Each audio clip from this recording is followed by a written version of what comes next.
Hello, I'm Bud Mullen, former FBI official and former head of the Federal Drug Enforcement Administration. Drug abuse is one of the most critical problems facing our nation.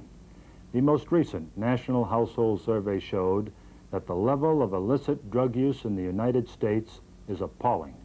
Approximately 36 million Americans, 12 years of age and older, have tried marijuana, cocaine, or other illicit drugs in the past year. Nationally, 54% of the last high school graduating class tried marijuana. 17% tried cocaine, 92% tried alcohol. Parents are concerned, and many have asked me, what is the answer? I believe that Sergeant Bud Hulsey, whom I introduce to you now, has the answer that so many parents are looking for.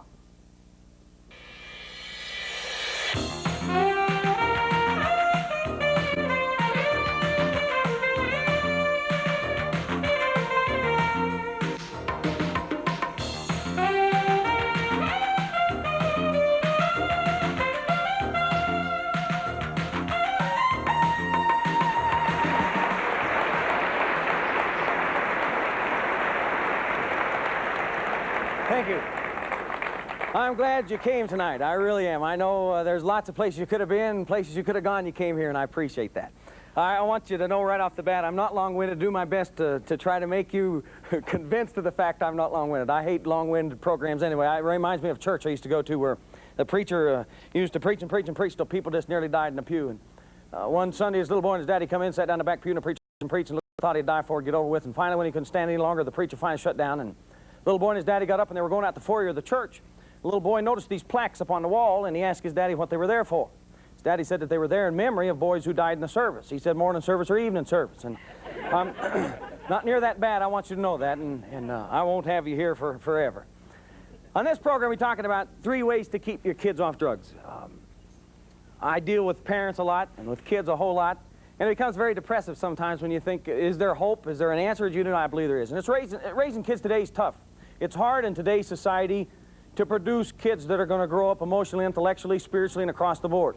There's a whole lot of things in this society that they have to offer them to pull them away with what convictions you might have for your children. So it's very difficult. I do believe there's some things that are working. Raising kids, especially when they get to be teenagers, can be tough. Mark Twain had a philosophy about raising kids that I like.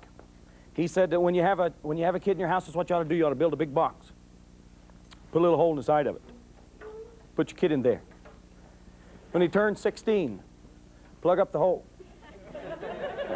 It can be very, very frustrating trying to be a parent in today's society. When you look at the fact that most of your kids will be able to take almost any kind of dope, probably by the 5th or 6th grade, they're going to have encounters with it. And from then on, it even multiplies. Then parents want to know, is there something you can do? I believe there is. Is there something that'll work? I believe there is. Are there principles that'll kind of carry you through? I believe there are. And that's where this program comes from tonight. It's called 3 Ways to Keep Your Kids Off Drugs. Here's number 1. Build character and responsibility in your children. Build character and responsibility in your children. What's character? Well, an old man told me one time character was my head set on one end and I set on the other. Well, what is that? That's my backbone. What does that mean? In simple terms, character is this. I got a choice to do right or I can do wrong. And let's say that I really want to do this thing that's wrong over here. And let's butter it up even more. Let's say that if I do this thing that's wrong, chances are nobody will know anything about it. But I still choose to do right. That's character. Why do you want to give your kid character and responsibility? Because he's going to have thousands of choices to take dope or not take dope, to get drunk or not get drunk, to do a whole lot of things that you might not approve of. You want to give character and responsibility so when he's got the choice, he can make the right one. Now, boy, that sounds good, doesn't it? How do you do that with kids? How do you produce character and responsibility in children? Around our house, this is the way we try to do it, and I want you to know it's not a utopia in my house. We've tried to raise 3 girls. Rhonda's the oldest one, she's 16, and Beth's next, she's 13, and Chester Marie's the baby. She's not a baby anymore, she's 8. We tried, I'm going to tell you everything that I try to do at my house, and around our house is the way we try to build character and responsibility. Anytime there's a character and responsible decision that my kids make, we give that all the praise, all the glory, all the hoopla, all the attention, all the reward. If it doesn't take character and responsibility to do, we try not to brag on it. For example, I know I came home one evening and Rhonda, the oldest one, she was 9 then, she went around to all the bedrooms and she picked up all the dirty clothes and she took it downstairs to the laundry room. She came back upstairs. I said, what'd you do? She said, I took all the dirty clothes downstairs. I said, who told you to? She said, nobody, I did it on my own. I said, woohoo, I don't believe this. I just don't believe this. I went over to the front door, I opened up the front door, and I stood out on the porch, 3825 Skyland Drive. Now, Skyland Drive's a nice neighborhood. We don't live there anymore. Stood on the front porch, and as loud as I could yell, I said, hey, world! Rhonda took all dirty clothes downstairs. Nobody told her to. That took character. Rhonda ducks her head and runs in her bedroom and hides. That's all right. That's okay. That was a character decision and a responsible decision, and that got all the praise, and that got all the glory, and that got all the hoopla, and that got all the attention, and that got all the reward. If it doesn't take character and responsibility to do, we try not to brag it up. I'll never forget, it was the next to the last report card that came out. And Beth was in the 2nd grade then, and it was the end of the day. It was about 5:30. We were all in one car, and we were at a fairly busy intersection at Wilcoxon Center in town we live in. Everybody was tired, lots of traffic, and Beth passes her report card that just came out to the front seat. Straight A's, principal's honor roll. I roll down my window, Center in Wilcox, got my uniform on. Hey, world! Beth made straight A's. That took character. Everybody, my wife, dive under the back seat. That's all right. That's okay. That was a character thing and a responsible thing. And that got all the praise, and that got all the glory, and that got all the hoopla, and that got all the attention, and that got all the reward. If it doesn't take character and responsibility to do, we try not to brag on it.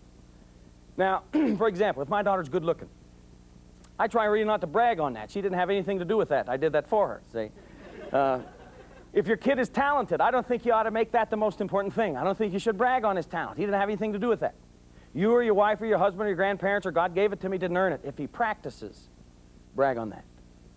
That's not to say that you can't say to your son or daughter, you look nice, or I like you like that, or you look really sharp today. Nothing wrong with that. I'm saying when you put an emphasis somewhere in your house with your children, put an emphasis on something that counts. Put an emphasis on character and responsible decisions that your kids make, and make the reward system go with that. Why? Because you want to elicit and reinforce those types of decisions from your children. Why? Because they're going to run into dope almost on a regular daily basis in this lifetime. And you want to give them that kind of character and responsible decision-making process, so when they come to the choice, they can make the right one. Now, we used to do something else at my house, and some parents would freak out. Maybe some of you really freak out over this. Some of them did. Some of my neighbors really freaked out. We used to line our kids up. They don't do it so much anymore, but we used to. We used to line all 3 of the girls up on the couch. They had to sit there, and they couldn't say anything. I would pace back and forth in front of the couch like this. They couldn't talk. Finally, I'd turn and I'd yell, you ever gonna smoke pot? No, they'd all 3 have to yell. I'd pace back and forth. I'd turn and I'd say, you ever gonna pop pills? No, even the baby yelled no. She didn't know what she was saying. That's all right. Now, some people just freaked out over that. Some parents got all upset. They said, my, oh my. Good night, you're programming your little kid like he's a computer, man. Just pushing it, putting buttons in here, just making him turn out exactly the way you want. I'm not going to do that with my kid. I'm not going to program my kid. I'm going to let my kid grow up to make up his own mind about all these issues and what he's going to be and what he's going to think. Those are totally his decisions. And what he grows up to be is going to be what he wants to be. And I think that's crazy. Because your kid doesn't grow up and make up his mind about anything. He is like a computer. Everything he sees and everything he hears all goes into his computer bank to make him what he's going to become. And I'll tell you something else. If you don't take time to load your kid's computer, somebody else will be more than happy to program him for you. And somebody will load your kid. By the way, I think as parents too, we do have a responsibility to produce those kind of qualities we can and to share the conviction we have with our children. By the way, I think Franklin Roosevelt said that to educate, this is a paraphrase, but to educate somebody in mind and not in morals is to educate a menace to society. I think we have a responsibility as parents to instill the value system that we have in our children. That's not something they're going to make up their own mind about or grow up any way or the other. I think we have a responsibility to do that, and somebody else can deprogram as much as you can program. So it's our responsibility to do it, and I think that's very, very important. By the way, if you're going to be hypocritical about your value system, don't do it after your kid turns about 5 or 6, because it seems like at about that age they lock into what you really believe, whether you really believe it or whether you say you believe it. And they'll pattern themselves right after you. They become very good imitators. I know not long ago, it was one of those days, and I was trying to get to the shower. I had been trying to get to the shower, and the phone would ring every time, busy, busy, busy, and I had been trying. I grabbed a towel, and I was almost to the door, and the phone rang again, and the littlest one went to the phone. And I yelled as she's going to the phone, Chestnut, you tell him I'm in the shower if it's for me. Boy, I opened the door, I heard her mumble something. Hung up the phone, I got in, I closed the door. She yelled down the hall, Daddy, I thought you was a Christian, not a liar. I said, wait a minute, honey. I was on my way to the bathroom, but you wasn't in the shower. Yeah, but I was trying to get to the shower, but you wasn't in the shower. Yeah, but I had a towel in the hand and my hand on the doorknob, but you wasn't in the shower. And she's now 8, but she will identify with that same structure that I have on whether I really believe it or whether I say I believe it. So if you're going to be hypocritical, don't believe it. Don't be hypocritical then, because your kids will soon identify and imitate the value system you have. Have a system in your home where you can build and reinforce character decisions from your kids. Why? They're going to have a chance to take dope. And you want to give them a ability inside to say no. That's number 1. Here's number 2. Good discipline coupled with love. Good discipline coupled with love. A girl came into my office out of a rich, wealthy section of town. This girl, teenage, was 16. She had everything anybody should ever want. Her parents had everything anybody should ever want. She came in, sat down, and yet she was the closest teenage girl, I think, as far as my opinion goes, of having a nervous breakdown I ever dealt with. Took an hour or so to tell this story, but this is what it came down to. She turned 16. She wanted a new Trans Am. And she argued and fussed with her mom and dad for 3, 4, 5 days, and they gave in and bought her one. And then she wanted to run around till 2 o'clock in the morning with her Trans Am, and she argued and fussed with her mom and dad for 3, 4, 5 days, and they gave in to that. And then she wanted to stay out till 2 o'clock in the morning with the wrong friends in her Trans Am, and they argued and fussed around about that for a few days, and finally her parents gave in to that, and in desperation, her mom and dad said, okay, okay, okay. You want a new Trans Am, we bought you one. You want to stay out till 2, stay out till 2. You want to run around with these kids, run around with these kids. Just don't do 2 things. Number 1, don't get in trouble with the law, and number 2, don't get pregnant before you get out of high school. Now this girl sits in my office, 16, on the verge of cracking up, tears coming down her face. She looks me right in the eye, and you know what she said? Mr. Hulsey, you know what? My mom and dad don't love me. Now you and I have been told for about 20 years now that if you have standards of discipline in your home, and you have discipline principles in your home, and you discipline your children, even if you spank them, especially if you spanked your kid. Oh my, you're warped and demented, and your brother dropped you on your head, and there's something wrong basically with you. And we've been told that if you have discipline systems in your house and expected behavior, and particularly if you did spank your kid, you're going to do 2 things to them. Number 1, you're going to warp their little delicate personalities, and number 2, you're going to teach them violence. I want you to know that both those things are wrong. Discipline systems and discipline in a home doesn't warp personality, and it doesn't teach violence. I can show you violent kids, dealt with violent kids. You've got violent kids in your town. It's phenomenal, the increase in violence. Those kids aren't violent because somebody had a discipline system and the kind of behavior that they expected out of them. They're violent because nobody gave a rip and they didn't get any. Discipline and standards of discipline doesn't warp personality. If anybody should have a warped personality, I ought to have a warped personality. I grew up in southwestern Colorado, and we had horses and cattle, and I rode rodeos, and I believe I've had whippings from everything you'd find there, too. Stirrups and cinches and latigos and bridle reins and TV antennas and garden hoses and every stick in the woods. And believe it or not, it didn't warp my personality. It didn't teach me violence. I'll tell you what discipline and standards of discipline do, and please, please get this. I'm not talking about child abuse. I am not talking about child abuse. I'm on a committee in Sullivan County, my home area, against child abuse. I'm not talking about that. I'm talking about discipline and standards of discipline in the home. Your kid desperately needs that. Why? Because discipline and standards of discipline doesn't warp personality, doesn't teach violence. It wraps a kid up in security. It's the whole platform that obedience is built on. And even Helen Keller's teacher said that obedience is the door that knowledge and even love walk through. It's the whole platform for building self-image. And it's very, very necessary. And your kid needs it. It's not brutal and it's not cruel. A discipline system in a home builds a security system around a kid nobody can ever take away from. And it works so good. Building fences. By the way, in dealing with teenage kids, do you know what? Teenagers just want parents to be parents. Kids want parents just to do their job. That's all. Just do the job. That's why you're here. You're a parent. That's why they call you a parent. So just do the job. That's all kids want. And the fence building system is so neat. I like it. You take them home from the hospital, they're little babies, and you put them in a crib. It's got a nice fence here. You doing that to be mean? No, you're doing that to keep him from rolling out on his head. That's why you got a fence here, okay? That's not a mean thing to do. It's a good thing to do. When they get where they can motivate around a crib and stand up and hang on the side, you go invest in one of those little pins. It's about 5 foot by 5 foot, and it's got the plastic stuff on the side of it to hold them in, and you put them in there. That's good. A little bit bigger fence, but still a fence, and it's nice, and they can motivate around. They're doing just fine. Look at him crawl around. That's great. Then when they get a little bit bigger, you throw that away, and we child-proof our home. That's where you grab everything 6 foot down, stuff it somewhere so he can't get into it, and you turn and watch the little regret going. Around the house he goes and banging into the walls. A lot bigger fence now, but still a fence.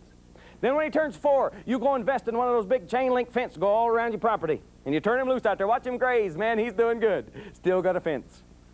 Now he's 16. I'm glad you made it. He still needs a fence. He still needs a fence. Oh, you hem him up too tight and he'll buck on you, sure. But he still needs a fence. And the system is so good because everybody knows where the line's at.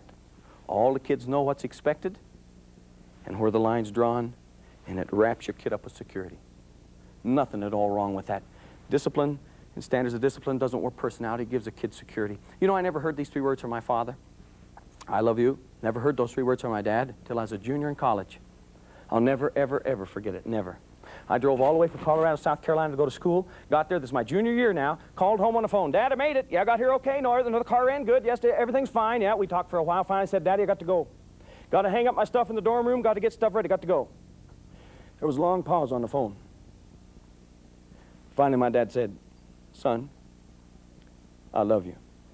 I started bawling. He started bawling. We bawled $10.46 worth on the phone. First time I ever heard those 3 words out of my dad. First time. First time. But you know what? My whole life, I really never doubted that. You know why? My father was patriotic. He applied the stripes and I saw the stars. That's the way it was growing up. I never doubted it because my father had a discipline system in my home that wrapped me up. I knew where the fence lines were, and even though he didn't say it, I knew. I knew he loved me. I wished he'd have said it. He should have said it. I think my granddaddy probably taught my daddy, real men don't say I love you. Real men aren't tender sometimes. Real men don't seem to be compassionate. I found that real men can do all that stuff, and my father, every time I talk to him now on the telephone, we always say, I love you, Dad, love you, son. I wish that he had. He should have. If you're a dad, your kids ought to hear you say that every day. They ought to, their ears ought to hear your mouth say that. I love you. Good night. Your wife ought to hear it 3 or 4 or 5 times a day. I've never understood that. I've never understood it. Look how much more golf you could play without the hassle. And I never have understood that. If you can't do it, go home and practice in front of the mirror. You know, move your lips. Say, I love you. Work on it. Your kids ought to hear you say that. I wished my dad had said it. I wished he had. Even though he didn't, I knew my father loved me. Why? Because he had discipline standards and standards of discipline in my home, and it wrapped me up with security. And I knew in my heart he did. But here's the catch. Good discipline coupled with love. Good discipline coupled with love. I came home on a Wednesday night. I'll never forget. I pulled in the driveway, turned the keys off and the headlights out. And I looked right in the window. Here was the kitchen window. I looked right in the window, and I saw Beth. She was 16. She came across, went in front of the counter there, stood up on a chair, and pulled a cookie jar over. Took the lid off, looked both ways, reached in, got a cookie, put it in her mouth. I'm sitting here looking right through the window at this. She looks both ways again, reaches in, gets another cookie, pulls her pants out, and stuffs it in her pants. I said, Lord, I'm not to believe in this. Got a criminal mind already. I went in the house, went down the hall, I asked my wife, did you tell Beth she could have a cookie? She said, yeah, after supper, but that was about 45 minutes ago. I went back in, right here's the couch, Rhonda's laying on the couch, over here's the television. Beth is about 6 feet in front of the TV with her back to me. I said, Beth? She wouldn't turn around, her jaws are going really fast. I said, Beth? She swallowed twice and turned around, uh-huh. I said, your mama tell you to have the cookie? She said, uh-huh. I said, your mom said you could have one 45 minutes ago, but that was after supper, but not now. Beth said, well, I didn't eat it then, I saved it till now. I said, okay, Beth, I'll buy that. But now I'm going to ask you something else. I want you to be very, very careful. I want you to think before you answer. You know, in the house, we always know something you don't know. Ooh, ooh, ooh. I know something you don't know as a parent. Isn't that gives you an edge? Be very careful. Tell me the truth. Now think before you answer. Do you have another cookie on you besides the one you had in your mouth? I felt like a real jerk asking a 6-year-old that. Beth looked me right in the eye. Beth, I'm going to ask you again. Now be very careful. Now think before you answer. We'll give you another chance now. Think before you answer. Do you have another cookie on you besides the one you had in your mouth? Rhonda starts to get interested in this. Beth never tells her anything. Beth looks me right in the face. Beth! 3 times I asked her. 3 times she lied to me. I said, come here. She stepped over. I didn't even hesitate. Pulled her pants back. Reached in, got one of those Girl Scout cookies, one of them chocolate jobs with mint. Big circle around her belly button. Pulled it out. She didn't know what to do. She knew it sounds silly even for a 6-year-old to say, I don't know how that got there. Rhonda's eyes got this big. Oh, no, the old man does have x-ray vision. Woo. It did more good for her in the long run than it did Beth. Then I said, okay, Beth, come into the bedroom. We're going to have a powwow. Now, we call it a powwow at the house. Now, I'm going to tell you, if you'll do, I'm going to tell you, if you'll do what I'm going to tell you in the next few minutes, it will change behavior of children. It'll change behavior of children. I took Beth into the bedroom, and this is what I call good discipline coupled with love. We sat on the edge of the bed, put our arm around her, said, Beth, a couple of things we need to do, and we always get this straight. Number one, we need an apology. Why? Because you're making me do something I don't want to do. Well, you say they don't really mean it, they're not sincere. They'll get sincere here in just a little bit. Number two, we need a statement of offense. Why? Because we don't want any question about why we're here. We want to be perfectly clear and no misunderstandings. So we get a statement of offense. Why are we here? Why are we even doing all this? Because I lied to you. That's correct. Now, it's the best time for parents to teach principles. And yet I've found that parents most of the time never teach principles anytime you're doing anything dealing with discipline. In fact, you know how most parents do it? Most parents do it like this. Your kid knows which no really means no. It's amazing. They know it's not 1, 2, 3, or 4, 5, or 6. You're going to do a good 18 before you get down to nitty-gritty. And everybody does it the same. All parents do the same. We figure if we smile the first time we say no, with a real nice big smile, your kid will quit doing what you don't want him to do because you smile about it. So we say, no, honey. Second no, a little more serious, but still a lot of plastic. I said no. Third time I told you no. Fourth time you throw in that first name, Johnny, no. Fifth time comes the middle name, Johnny Wayne. You get to about no number 7. I like no number 7. That's the company no. That's when company's over at the house on no number 7. And you've been through no on 1 through 6. Now, company's over, you're on number 7. This is very important. You go over, and you bend down, and you reach out, and you grab your kid right here. Never here, always right here. You're going to get down in his face, and you're going to squeeze real hard. Now, here's a very important thing on no number 7. Keep your back to the company. That's very important. We bend over, we grab, we don't yell. No yelling's 1 through 6. We're going to talk real low, and here's the clincher. Here's how your kid knows you mean business this time. You ain't going to move your lips. That's what you knew. That doesn't mean tiddly squat. Your kid knows you got 8 to go. When you reach number 18, he never intended to get there. He meant to stop at 17.95, and he's very good at it. Somehow just messed up, stepped right over in the middle of 18. He knows it's when your hair does an instant frizz and fire shoots out of your mouth, your face turns crimson. It's a time when I've seen that women, mothers in particular, have a total memory loss and a total loss of identity. I mean 100%. Because I've heard them screaming a block and a half away. Who do you think I am? Just total memory loss, total identity loss. That's when you scarf up your kid, down the hall you go, into the bedroom, you lay it on. I'm really not fussing about that part, but then this is what you do. You say, you stay in there till I tell you to come out. Boom, you slam the door. Some of you stick around and throw in real deep, heavy-duty psychology. You yell through the door, and you say, you just sit in there and think about it. Wow, that's good. What does your kid sit there and think about it? No, what does he do? Number 1, he gets even with you. He picks up a pillow and goes over to the door, and to make sure that you're not standing outside the door listening, holds the pillow up and goes, Mama, this is your face. Boom, punches you out. Puts your head on the floor and kicks your head off the bedroom wall, puts his hands over his mouth and calls you names you didn't know your kid knew. Number 2, he pouts. That's awful. That's awful. To let your children pout. Why? When you allow a kid to pout, he builds up rebellion and bitterness and resentment in his heart. It takes 2 days to get over that. There's a better way. There's a better way. It'll work. It'll change behavior of kids. When I sat on the edge of the bed with Beth, put my arm around her, Beth, statement of offense, and I'm sorry. Now, we want to teach principles anytime we're doing any kind of discipline. I'm not saying you got to spank for every offense. You don't. Whatever discipline system you got, you should be teaching principles to go with it. Why? We want to teach principles on one side, and on the pressure coming from the other side, we got the whatever punishment we're using. Is this to be mean? No. This is to mold and shape this kid here. If we try to use all punishments, you can do, everybody can do it. 3 things. We're talking about quality time, and we're going to teach it right here. First thing you got to do is you got to grunt. You got to go, huh. So let's try that. Here we go. Ready? Huh.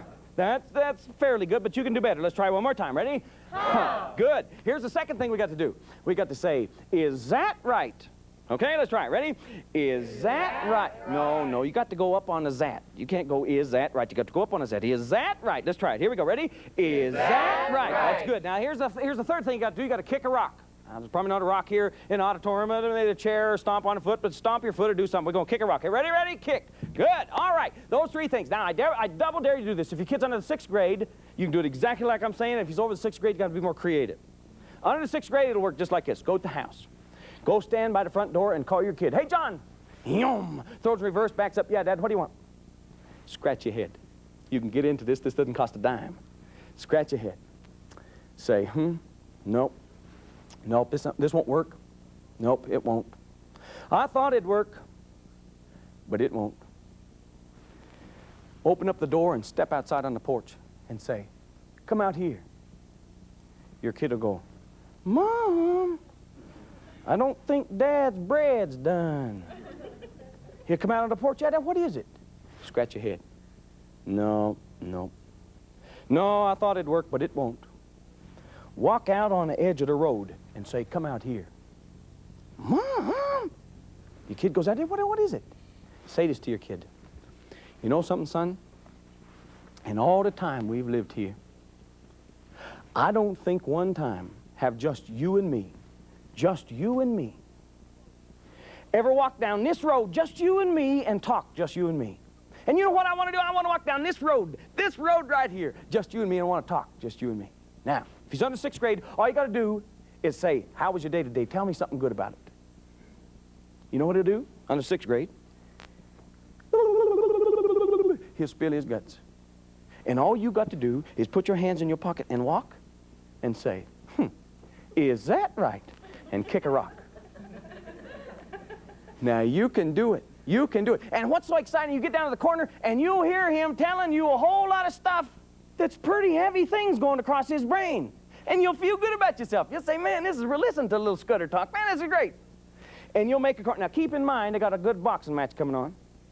So we kind of turned and we angled back towards the door. Now, you don't just want to walk up to the door and say to your wife, okay, quality time's over, shut up, I'll see you next week. You can't do that. And I'm going to tell you right now, if your kid thinks or knows you're scheduling time to spend with him, you'll fail at this. It's got to be, he has to believe it's extemporaneous. And you want to be there when he needs you. You will have to schedule time, but if he knows it's programmed, you can forget it. So you angle towards the door. We get up there. You know what's going to happen? All of a sudden, he's going to turn into a regular rugrat. I mean, he'll start climbing up and down your leg and swinging on your arm, and you say, get off, rugrat. What's wrong with you? I just spent 7.5 minutes with you.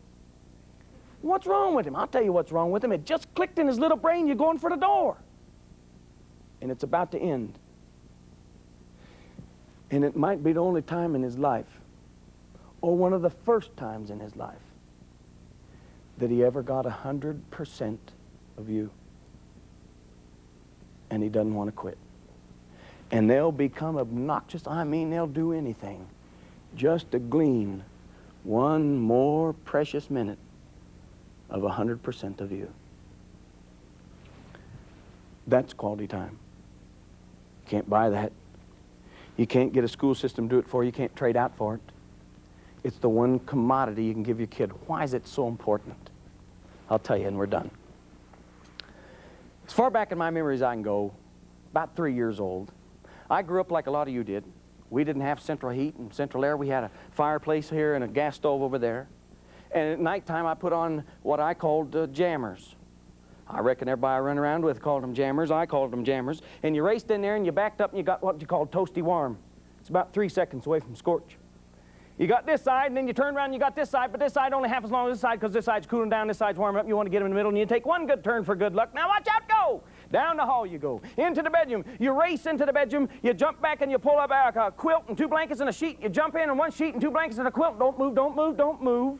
If you move to the left hand or the right hand, you're going to freeze to death. If you're real good, you can rub the inside of your legs together without moving the outside. Makes friction, looks funny, but it gets you warmer faster. Now, you remember the feeling you got? That blanket weighted you down. Your body kind of melted into the mattress. It was hard to tell where your body ended and the mattress began. I know they don't make mattresses like that anymore. Don't sleep like that anymore. But remember then, is during that time, my mom had come in and she'd sit down on the edge of the bed and she began to rub my back.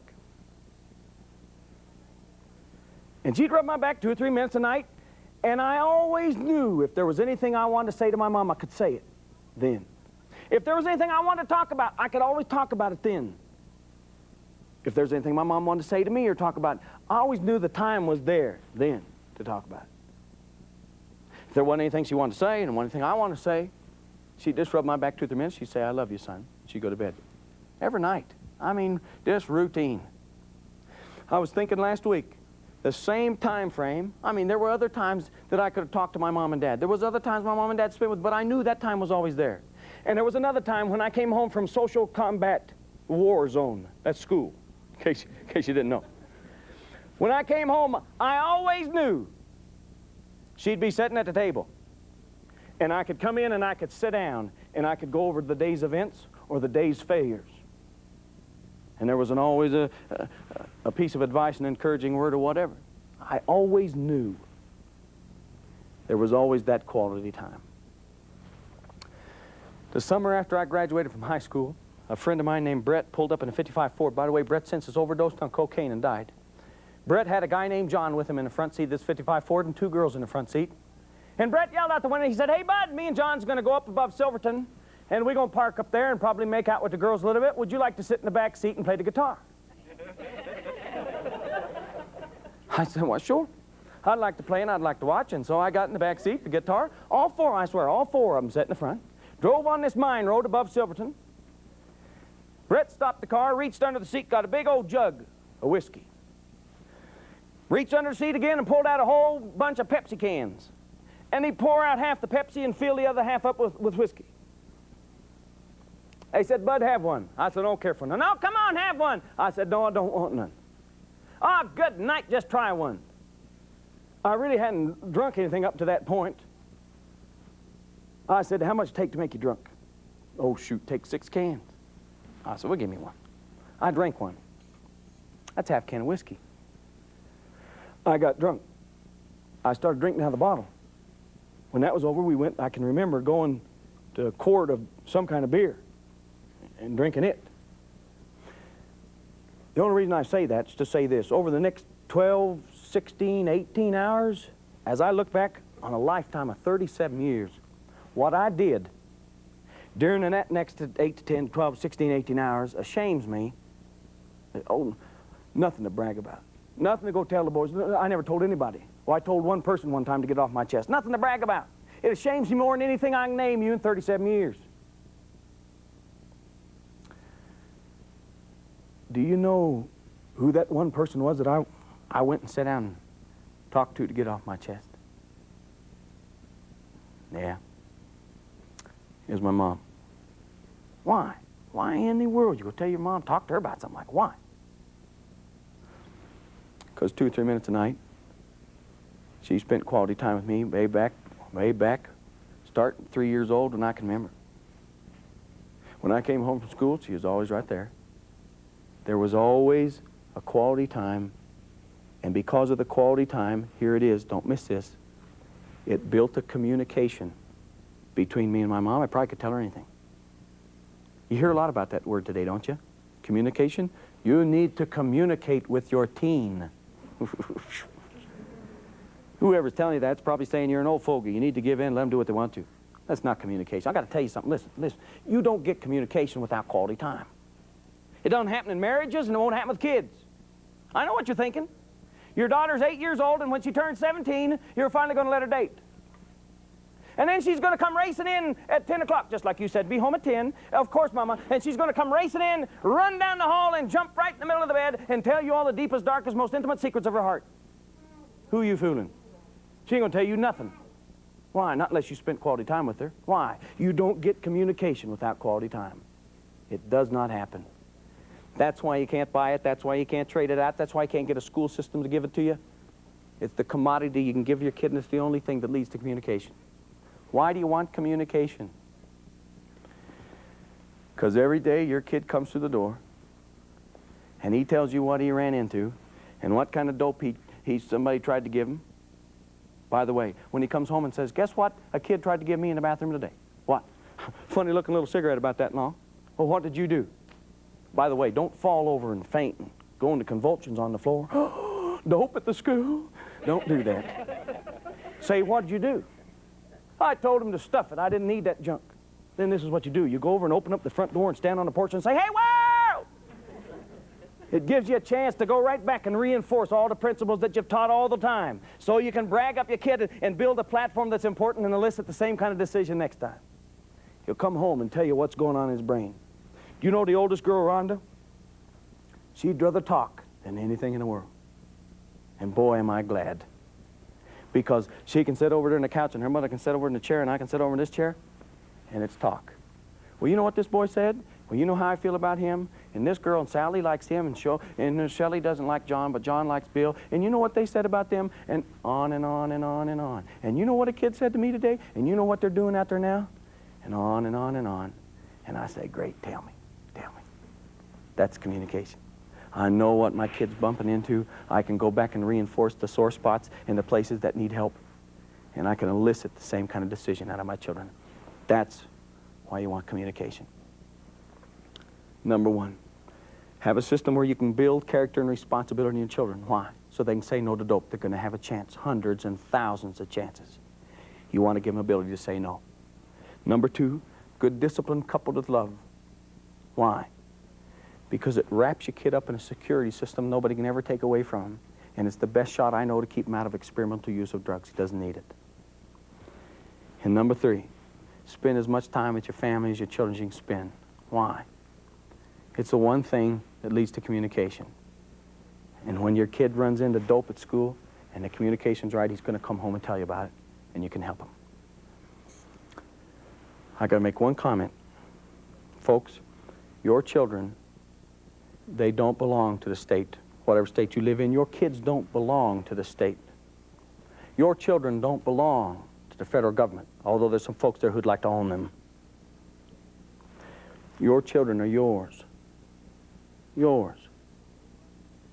And nobody in the world can raise them any better than you can. Is it tough? Yep, it's tough. I think the system's, it's simple, but it's very, very hard in today's society to do. Can you do it? Yeah, I think you can.